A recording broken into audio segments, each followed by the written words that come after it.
আজকে আমরা একটা দারুণ টান সামরিক সিনারিওর একেবারে ভেতরে ঢুকব। তবে এটা কিন্তু কোনো গল্প না, বরং বিভিন্ন নির্ভরযোগ্য সোর্স থেকে পাওয়া তথ্যের উপর ভিত্তি করে বানানো একটা চিত্রনাট্য। চলুন এই কাল্পনিক কিন্তু নিখুঁত পরিকল্পনার জগতে ডুব দেয়া যাক। প্রথমেই যে প্রশ্নটা মাথায় আসে সেটা হলো একটা গোটা দেশের ডিফেন্স সিস্টেমকে মাত্র কয়েক সেকেন্ডের মধ্যে অকেজো করে দেওয়া কি আদৌ সম্ভব? কিভাবে? এর পেছনেই তো লুকিয়ে আছে আধুনিক প্রযুক্তির এক অবিশ্বাস্য সামরিক কৌশল। আসলে এই কৌশলের মূল লক্ষ্যই হল প্রতিপক্ষকে শুধু সামরিকভাবে নয়, বরং মানসিকভাবেও এমন একটা ধাক্কা দেওয়া যাতে তারা পাল্টা জবাব দেওয়ার কোনো সুযোগ বা সময় কোনোটাই না পায়। একেবারে হতবাক করে দেওয়া যাকে বলে আর কি। তো চলুন এবার এই কাল্পনিক অভিযানের ভেতরে ঢোকা যাক। দেখিনি কিভাবে এই প্রতিরোধমূলক হামলার ছকটা কষা হয়েছিল। ধরুন দিনটা হল ২৬শে ফেব্রুয়ারি ২০২৬। ঠিক এই দিনেই আমেরিকা আর ইসরায়েল মিলে ইরানের বিরুদ্ধে একটা বিশাল সামরিক অভিযান শুরু করল। এই যৌথ অভিযানের দুটো আলাদা কোড নেমও ছিল। ইসরায়েলের জন্য অপারেশন রোড দ্য লায়ন আর আমেরিকার জন্য অপারেশন এপিক ফিউরি। এই অভিযানের প্রধান লক্ষ্যটা ছিল সাংঘাতিক দুঃসাহসিক, সরাসরি ইরানের সর্বোচ্চ নেতা আয়াতুল্লাহ আলী খামেনিকে তার তেহরানের সুরক্ষিত বাড়িতেই খতম করা। একই সাথে আমেরিকার প্ল্যান ছিল ইরানের বড় বড় সামরিক ঘাঁটি আর গুরুত্বপূর্ণ শিল্প কারখানাগুলোকেও ধ্বংস করে দেওয়া। কিন্তু এখানেই গল্পে একটা বড় টুইস্ট আসে। হামলাটা কি আদৌ সফল হয়েছিল? ইসরায়েলি ডিফেন্স ফোর্সের দাবি, হ্যাঁ, তাদের মিশন সফল। ওদিকে ইরান বলছে খামেনি তো তখন সেখানে ছিলেনই না। এই দুই রকম তথ্যের কারণে যুদ্ধের ময়দানে এক চরম ধোঁয়াশা তৈরি হয়। আচ্ছা, এখন আমরা সেই বিশেষ সামরিক কৌশলটা নিয়ে কথা বলবো, যা এই পুরো অভিযানকে প্রায় নিখুঁত করে তুলেছিল। এর নাম হল time on target. Time on target ব্যাপারটা আসলে কি? আচ্ছা, সহজ করে বলি। ধরুন একটা যুদ্ধজাহাজ থেকে মিসাইল ছোড়া হলো, একটা ফাইটার জেট থেকে বোমা ফেলা হলো, আবার একটা বোমালু বিমান থেকেও অস্ত্র ছোড়া হলো। সবগুলো কিন্তু আলাদা আলাদা জায়গা থেকে আলাদা আলাদা সময়ে ছাড়া হচ্ছে।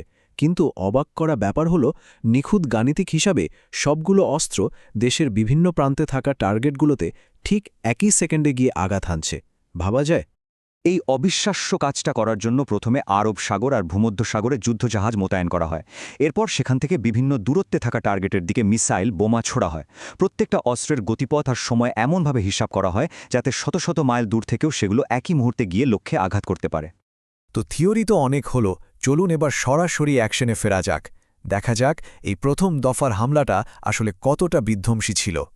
প্রথম আর সবচেয়ে গুরুত্বপূর্ণ টার্গেট ছিল ইস্পাহান শহর। কেন? কারণ ইরানের সবচেয়ে গোপন আর সংবেদনশীল পারমাণবিক কর্মসূচির কেন্দ্র ছিল এটাই।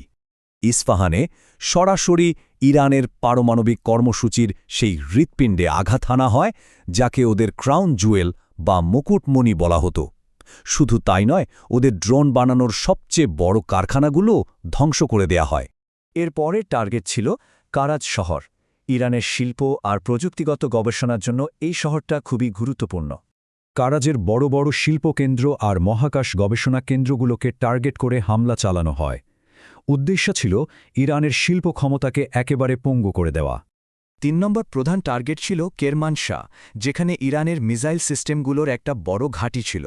এখানকার ব্যালিস্টিক মিসাইল ঘাঁটিগুলো ধ্বংস করে দেওয়া হয় যাতে ইরান পাল্টা জবাব দিতে না পারে। কিন্তু সবচেয়ে অবাক করা ব্যাপার কি জানেন?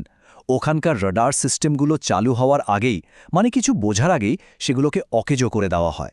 আর এটাই আমাদের সেই মূল প্রশ্নের দিকে নিয়ে যায়। কিভাবে এটা সম্ভব হলো? কিভাবে একটা দেশের এত শক্তিশালী এয়ার ডিফেন্স সিস্টেম পুরোপুরি ব্যর্থ হয়ে গেল? চলুন সেই রহস্যটাই এবার বের করা যাক। আমাদের সেই পুরনো প্রশ্নেই আবার ফেরা যাক। ইরানের এত শক্তিশালী আকাশ প্রতিরক্ষা ব্যবস্থা কেন কিচ্ছু করতে পারল না? আসলে উত্তরটা লুকিয়ে আছে এক অত্যাধুনিক ডিজিটাল ফাঁদে। এখানেই আসল চমকটা। ভাবুন, ইরানের রাডার স্ক্রিনে দেখাচ্ছে যে শত শত যুদ্ধবিমান তাদের রাজধানীর দিকে ধেয়ে আসছে। কিন্তু বাস্তবে ওগুলো কোনো যুদ্ধবিমানই ছিল না। ওগুলো ছিল শত শত ক্ষুদে যন্ত্র, যাদের কাজই হলো রাডারকে ধোঁকা দিয়ে আসল বিমানের মতো সিগন্যাল পাঠানো। মানে একটা বিশাল ভুতুরে বিমান বাহিনী তৈরি করা হয়েছিল শুধু ওদের বিভ্রান্ত করার জন্য। আর এই সুযোগেই আসল খেলাটা হয়। যখন ইরানের এয়ার ডিফেন্স এই নকল বিমানগুলোকে আটকাতে ব্যস্ত, তখন আসল F-35 স্টিলথ ফাইটারগুলো মানে যে বিমানগুলো রাডারে দেখাই যায় না সেগুলো নিঃশব্দে ইরানের আকাশসীমায় ঢুকে পড়ে আর এরপর পুরো প্রতিরক্ষার নেটওয়ার্কটাকে তছনছ করে দেয়। কিন্তু গল্পটা এখানেই শেষ না। এত বড় একটা হামলার পর ইরান তো আর চুপ করে বসে থাকবে না, তাই না? ওদের তরফ থেকে যে পাল্টা জবাবটা আসে সেটাও ছিল অত্যন্ত ভয়ঙ্কর। ইরান অপারেশন ট্রুথফুল প্রমিস 4 নামে এক বিধ্বংসী পাল্টা হামলা চালায়। সংযুক্ত আরব আমিরাত, বাহরাইন, কাতার আর কুয়েটে থাকা মার্কিন সামরিক ঘাঁটিগুলোকে টার্গেট করে একের পর এক মিসাইল আর ড্রোন হামলা চালানো হয়। একই সাথে শত শত মিসাইল ইসরায়েলের তেল আবিব আর জেরুজালেমের দিকেও ছুটে আসে। এই হামলা পুরো মধ্যপ্রাচ্যকে একটা সর্বাত্মক যুদ্ধের দোরগোড়ায় নিয়ে যায়। এই পুরো কাল্পনিক চিত্রনাট্যটা শেষে একটা বড় প্রশ্ন কিন্তু আমাদের সামনে এসে দাঁড়ায়। যখন প্রযুক্তি ব্যবহার করে প্রথম আঘাতটাকে প্রায় অদৃশ্য করে দেওয়া যায়, যখন যুদ্ধটা আর শুধু অস্ত্রের জোরে নয় বরং ডেটা আর বিভ্রান্তি দিয়ে জেতা যায়, তখন আধুনিক যুদ্ধের ভবিষ্যৎ রূপটা আসলে কেমন হতে চলেছে? এটা কিন্তু আমাদের সবার জন্যই একটা বড় চিন্তার বিষয়।